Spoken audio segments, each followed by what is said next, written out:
Welcome into the Autzen Audibles Podcast. Matt Prehm, Erik Skopil, and on today's show, we're bringing in our dear friend, Rob Moseley of Codex.com, also the host of the Mighty Oregon Podcast. Rob, thank you for coming on the show. How you doing?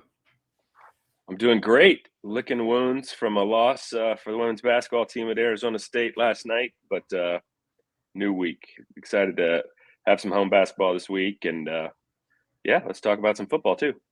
Yeah, we're gonna talk football on this focus of the podcast. We'll dive into basketball later on. Maybe we get you on back with that. But I was quite welcome to chop it up about women's basketball for a half an hour with Erik and leave your head spinning. But I'd love that, Rob. That's where my heart is right now too.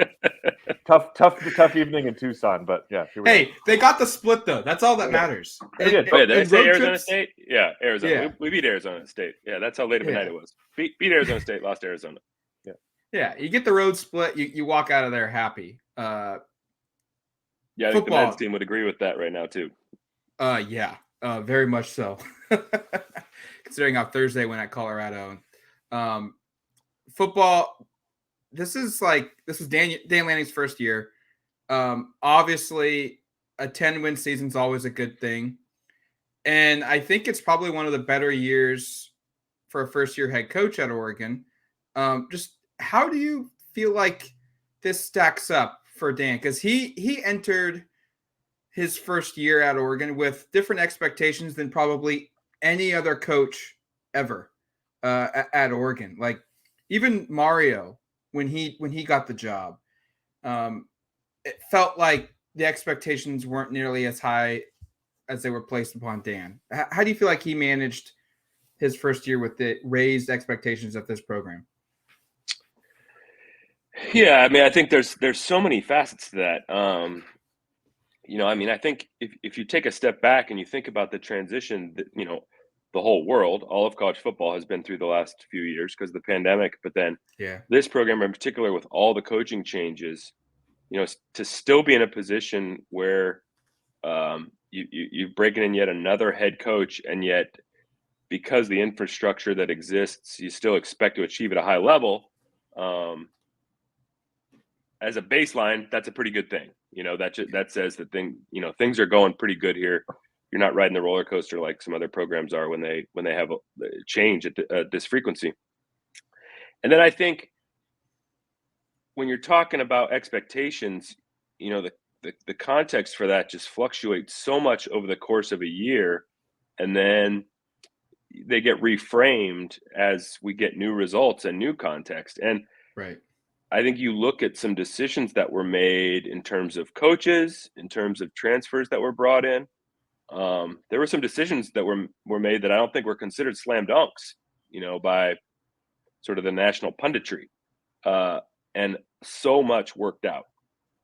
I just look at, you look at the Holiday Bowl win over North Carolina, and you think about who made the biggest plays in that game, and it was Bo Nix, and it was Chase Cota, and it was Bucky Irving, and it was Casey Rogers. You look at the relationship. Obviously, Kenny Dillingham was gone at that point, but the relationship he had with Bo Nix, none of those guys, the coaches or players, were viewed, I think, when they got here as like, these are slam dunk, like all conference caliber, team leading. They were all guys who'd had nice careers, but also, probably had another level they were considered another kind of pantheon they could enter in terms of the impact they could have, and they did that. And in that game, they did it on the biggest stage of the season at the most clutch time. So I think now we look back and say, given the parts that were assembled, there was every reason to think this team could achieve at the level it did. But when you kind of consider that none of those were considered like kind of slam dunks, like I say, a lot worked out. And, I walked off the field after the opener saying that might be the best team the Oregon football program has ever played in football. And depending on how things go tonight, we're obviously recording Monday morning, that could be validated potentially, And then you look at two losses late in the season that I think I certainly, with my partisan eyeglasses, would argue were significantly owed to the injury to the quarterback.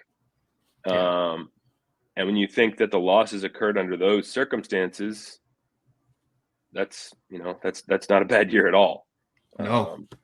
So yeah, I mean, and then sorry to keep rambling on here, but the fact that the transfer portal and NIL, this is a young head coach taking over a program for the first time in this atmosphere of absolute chaos.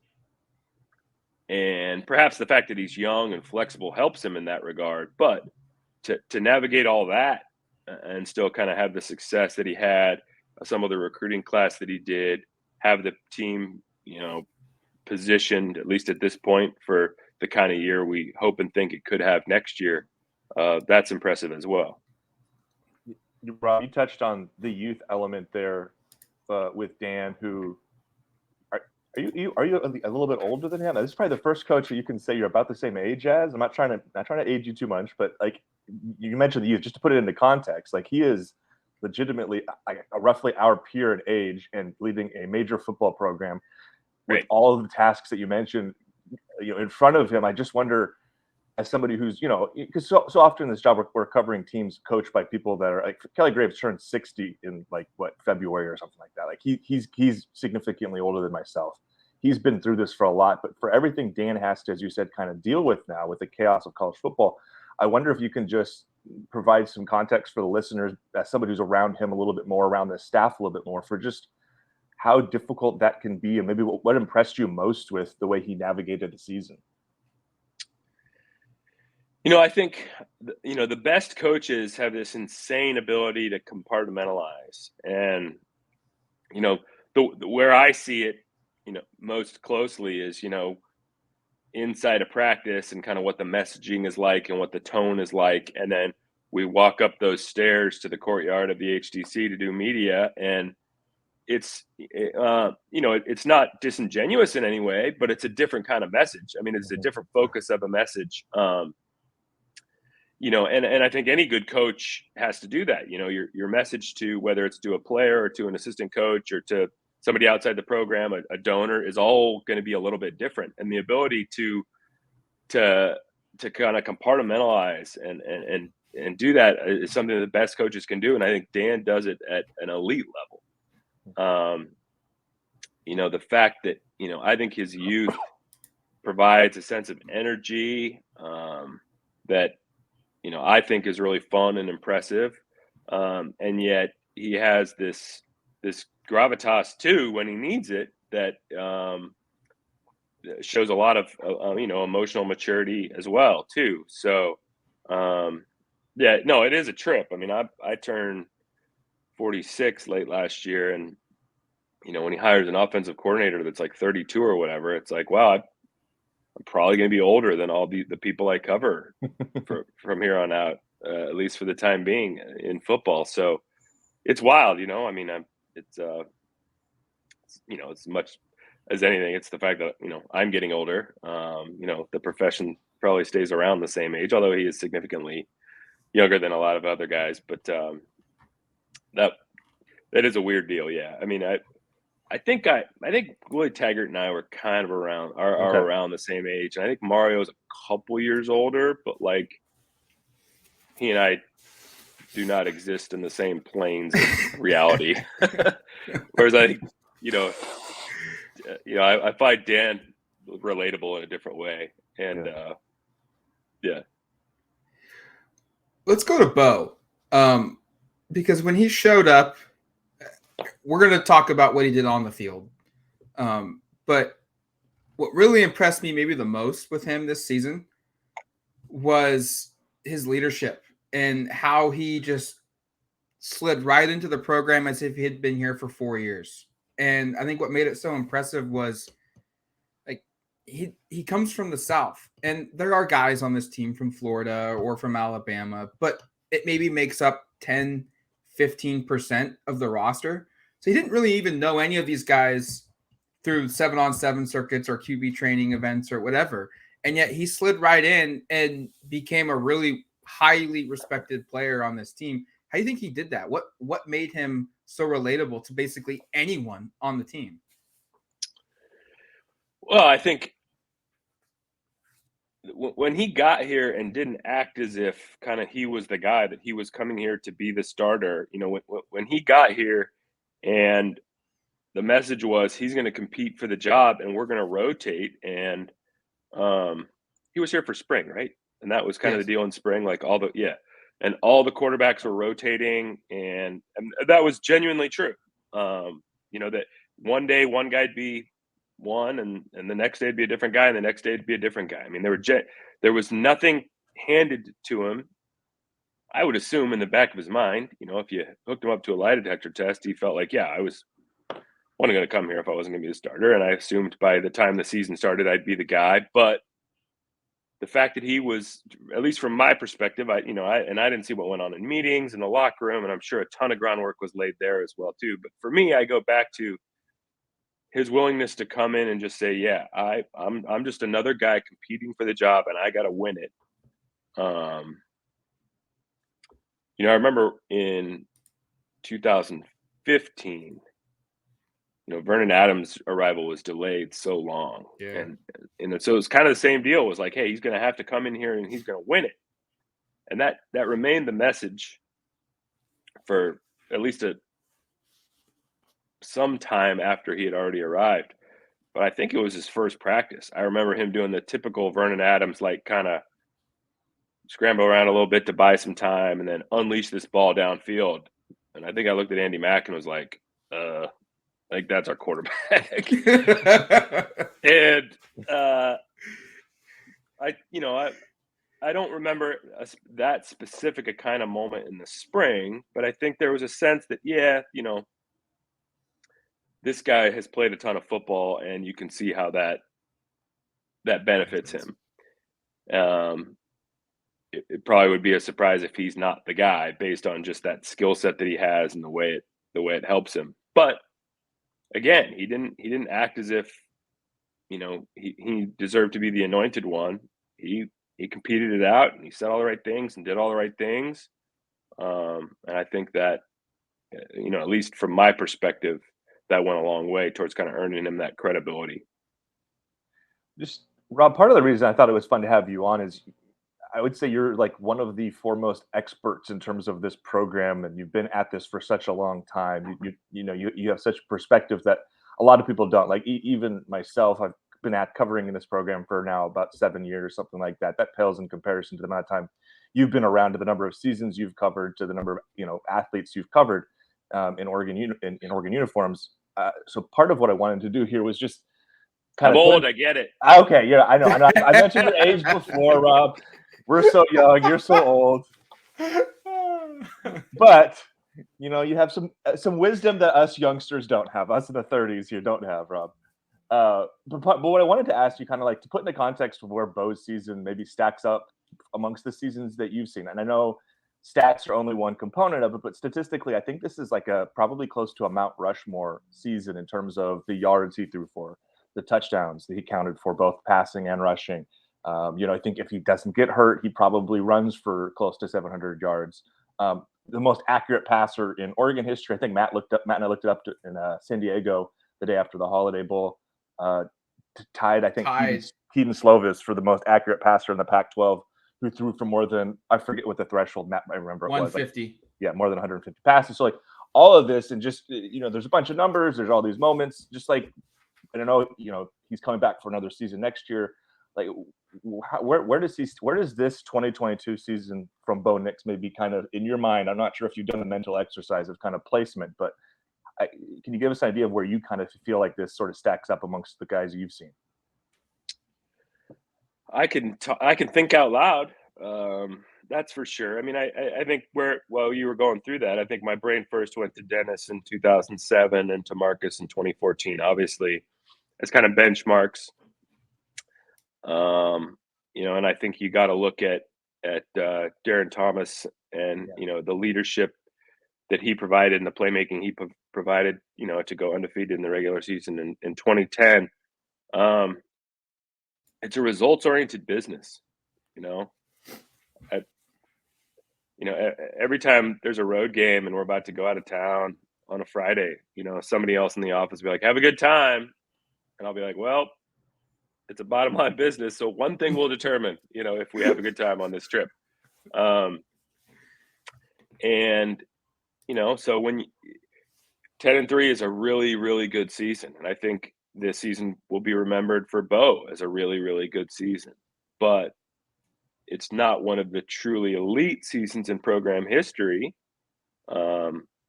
As our rivals love to remind us, we haven't won a national title here yet, but there's been some close calls, and I think seasons like that, and or seasons where a guy's in the Heisman race, and not just kind of knocking on the door, as Bo was late in the year right before being injured. I think it'll be a what if he hadn't gotten hurt, because team success is rewarded in the Heisman consideration. So had he stayed healthy, I think we'd be having a much different conversation right now on a whole lot of fronts, and maybe we'd be having it before watching another football game tonight. Who knows? But things went how they went, and that's what kind of determines how we're all going to remember things, I think. So the stage is set to really ink his name in the history of this program next year, I think, for sure. We're going to take a quick break. When we come back, we'll continue our conversation with Go Ducks' Rob Moseley. All right, welcome back to the Autzen Audibles Podcast. Rob, sticking with offense, I was pleasantly surprised with Bucky Irving's performance this season. And I think you would look at it and say, well, he only ran for 1,058 yards. He only had 5 touchdowns. He only had 156 carries on the season. Like, none of those individually are even close to one of the best or the most by a running back at Oregon in program history. And yet I continued to walk away just being like, he's different. And it helps that his backup, Noah Winnington, and then Jordan James are pretty good themselves in their own right. And then Bo was Bo. And he got a lot of touchdowns near the goal line as well. But could you maybe just kind of what we just talked about with Bo? I'm curious where you think Bucky sits, because I don't want to make these sweeping opinions of him, but at the same time, next season, he has a chance maybe in 2023 to put himself in that maybe area of where Maurice Morris, Ontario Smith, 2 guys who were 2-year players at Oregon, Reuben Jones, and had 2 really good years and maybe aren't the best guy, but in that discussion for that position group. Yeah, I think you kind of touched on it there. I mean, you have to, when you start thinking about rankings and kind of where a guy sits in the history of the program, you have to add some caveats, because the length of guys' careers are so different. But right, when I think about the guys that he reminded me of, the first one was Ontario Smith, who I still think is one of the most gifted guys that's ever played in this program. And then by the end, I started thinking about LaMichael James too. And because the ability to be so explosive in a tight space, and yet also run with so much power, just so much, such a physical, almost a vicious runner. I mean, who looked for contact, was so impressive. And that guy, when a guy transfers in, you can wonder, okay, is he just kind of, almost frankly, is it sort of an assassin's mentality, or, am I just playing for kind of whoever I think gives me the best chance to showcase me? But right, that guy's a duck, man. I mean, he loves being here. He loves the opportunities he loves playing for this program, and is, not to get too sentimental, but as somebody who is old and has been around as long as I have, but went here, graduated from here, to see a guy really embrace being a duck the way Bucky Irving has. I mean, I've been really impressed with that guy. I've really enjoyed watching him play. And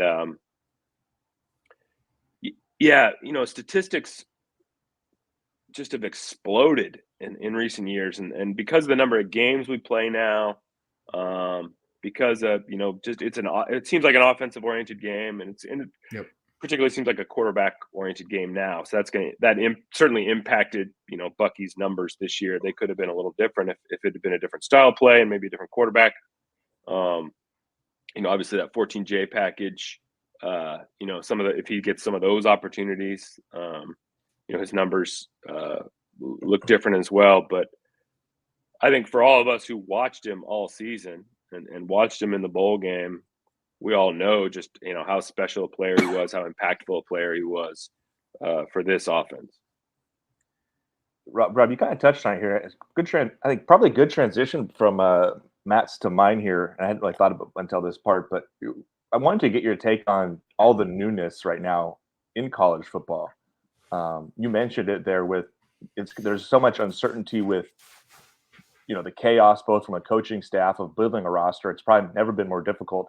I mean, as we sit right here today, Matt, what's Oregon's current scholarship count? Like that 92, 93 scholarships, you have to get under 85. There's so much going on year in, year out. I just wonder from your perspective on almost a personal level of kind of how do you take it of like all the newness, but all the excitement of, I don't want to say shiny new toy, but a little bit of that with a guy like a Bucky Irving or Bo Nix. And so much of Oregon's success this last season was kind of built on the backs of guys who didn't start at Oregon. So that part's exciting. But then there's also the fact that, you have a 25-man recruiting class and you probably only expect maybe a dozen of those guys to end their careers at Oregon. I just kind of wonder what your feel and sense is for, as we've said so many times in this podcast, being the old guy and seeing so much football now, Rob. What's kind of your perspective on seeing the shift to where we are now? Well, some of this is kind of personal philosophy. One thing I really want to and try to and do so successfully and at times and unsuccessfully at others is fight that kind of common urge as you age to struggle with change. I try to remind myself change is constant, and what was normal to me 20 years ago when I was first wrapping my head around the college football landscape was dramatically different to somebody 20, 30 years older than me. So what I saw as kind of normal was chaos to someone older for various different reasons, because of, the realignment that had already taken place or this or that, whatever. So,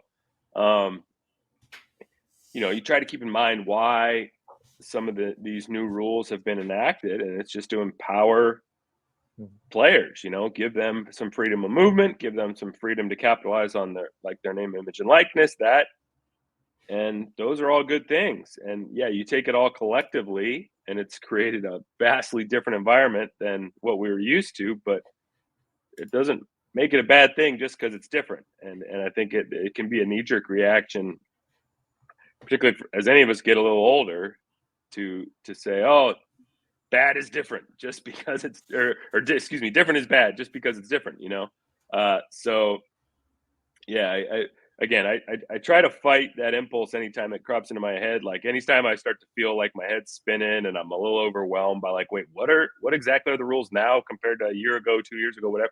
I mean, you see guys transferring for like a third time and it's like, wait, is that legal? Like what's his eligibility now? Like what?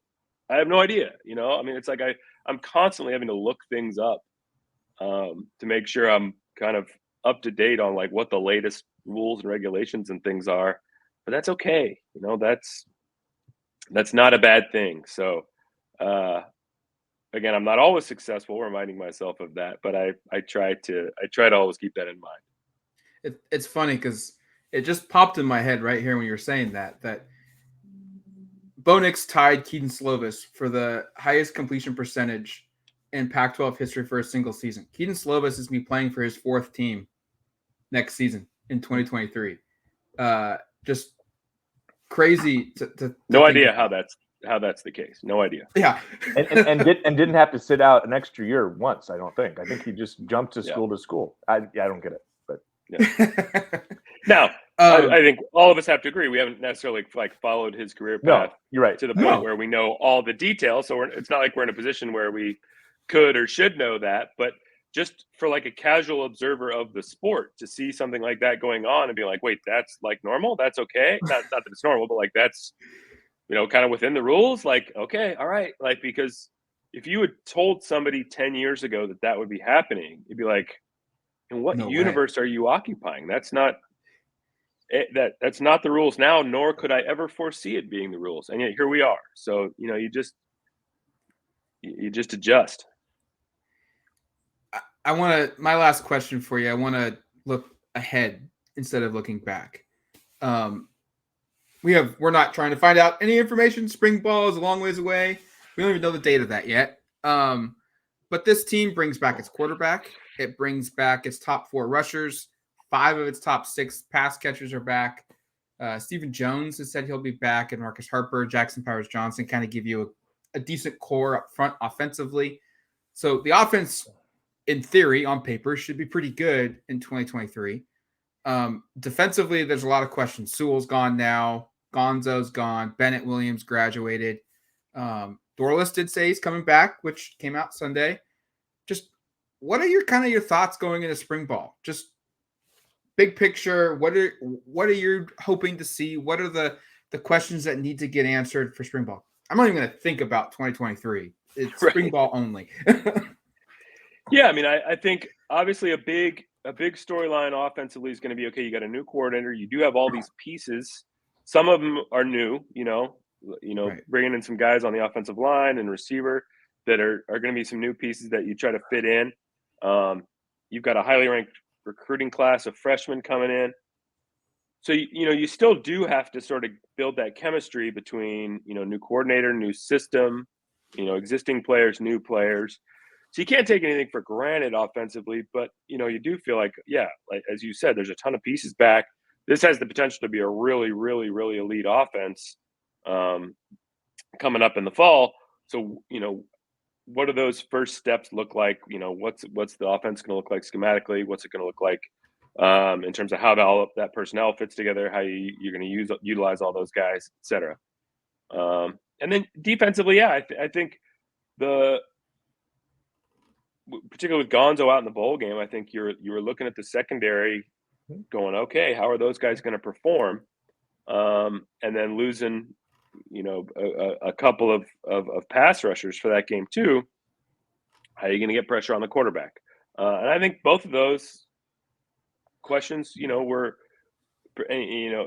for the sake of the matchup with North Carolina, and then for the sake of what it could mean going forward, I think there were some positive indications in both those situations. I think Ducks did a pretty good job of getting some pressure on the quarterback at times in the bowl game, and I thought both Bridges and Manning at corner had some moments that really made you feel like, okay, we're seeing, we know what the potential is, and we're seeing some signs that in a big time situation against a big time passing attack, they can make some plays.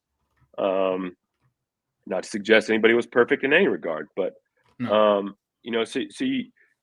so I think there's some reason to think that we're going to be some concerns with good reason, because some guys that had moved on, there's the potential to answer that. And you look at linebacker too, and I mean, I think Keith Brown is another guy who, going into that really game, good. you probably felt like, well, here's a guy who's thrust into it. I think Lanning talked about that all month. Like, hey, some young guys are going to get some opportunities. What are you going to do with them? You imagine some young guys behind the scenes much of the season probably feel like, I should be playing more. Maybe, how come I'm not getting reps? And it's like, well, here you go. You get your opportunity. You better make the most of it. And some guys really, really did. And not suggest any one of those guys individually was doing that, but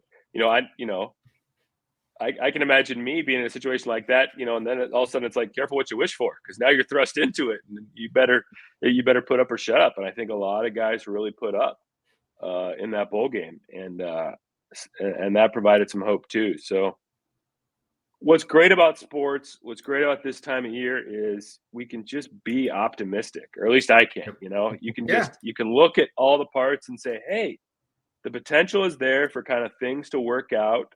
And doesn't that make a new year and a new season exciting? And it's the coach's job to be the cynics and to be worried about what what could potentially go wrong and try to address those issues, basically both through personnel and through, schematics and the way they coach up the team. But, this is a fun time of year to be a fan because you can start thinking about, hey, what if everything works out and what kind of a special season could the Ducks be having? Well, Rob, thank you so much again for jumping on the podcast with us. I wanted to finish your kind of segment here with an opportunity to plug your podcast, the Mighty Oregon Podcast. Nearly 100 guests and episodes, which is, or maybe nearly 100 episodes, probably fewer guests than that, I imagine. But kind of, I know it's been something you've been working on. I think a lot of people are big fans. Can you kind of give us a feel for what maybe your favorite part of doing that, maybe some favorite moments, favorite guests? Just kind of walk us through a little bit about what you've kind of gotten out of that experience. Yeah, I appreciate it. Yeah, I should have a new one coming out today with Keenan Howery, who was fun to catch up with him. But you talk about aging.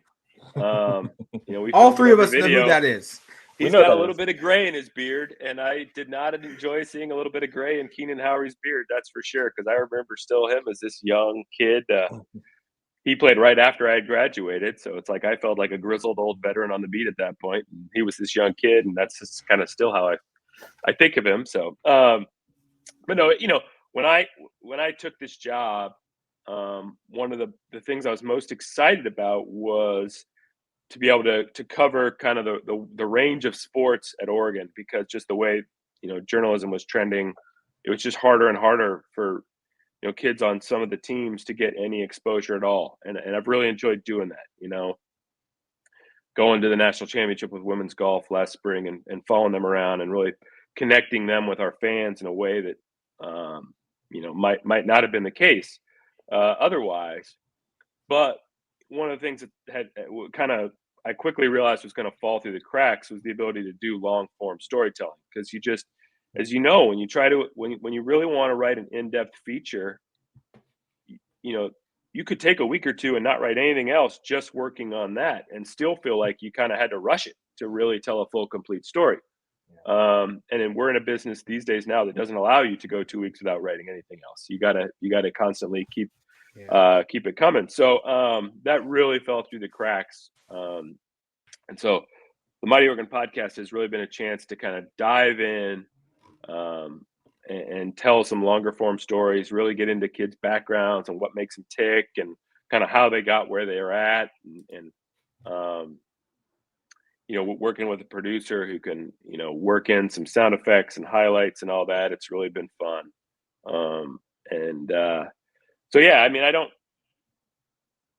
know if I have a favorite. It's like everyone's like your baby, it's like asking your favorite kid, because we do invest a lot of time in trying to get good guests that people are going to be interested in hearing from. And then, trying to make sure it's a lively conversation that kind of hits all the highlights of their careers and all that. So, but it's been really fun. It's been really rewarding. I've generally gotten some pretty positive feedback on it. So I've appreciated that too. So yeah, if people want to check it out, I'd sure be grateful. It's a Mighty Oregon Podcast. I think it's fun to catch up. Again, as someone now who has the benefit of some years on the beat, to catch up with some, somebody like a Keenan Howery who, we remember he provided such great memories for this team. And then, just to catch up, get a little bit more kind of how he got to that stage and what he's doing since has been really fun. Rob, thanks for coming on the show again. We really appreciate the time. I promise you, we will chop it up on women's basketball. You and Erik can make my head spin. Do it. Love it. And that makes that sound like I'm not a fan, because I am. Matt watches the games. Matt watches the games. He just doesn't report on them. He's a fan. Nope. Nobody covers our men's basketball team like you do, Matt, and nobody covers our women's basketball team like you do, Erik. So each of you has their specialty, and yes, that obviously, when you devote that much time to a subject, it means you're not going to be able to devote as much time to another subject, and there's no shame in that. I know on behalf of our department, I think we really appreciate the investment you guys make in each of those programs, because it is, with only a couple other exceptions, on the beat, it is kind of a rarity these days right. So yeah, it's very much appreciated, because, the fan base wants to know as much as they can about these programs, and you guys provide a lot. So thank you. Well, that wasn't my mission to get that out of you, but we'll record that and we'll send it across to your ways. Good work, Matt. Nice job. All right, we'll let Rob get out of here. Rob, thanks for coming on the show. Really appreciate your time. We will see you at Matt Knight Arena sometime this week. It's a plan. Thanks, guys. Enjoy the football game tonight.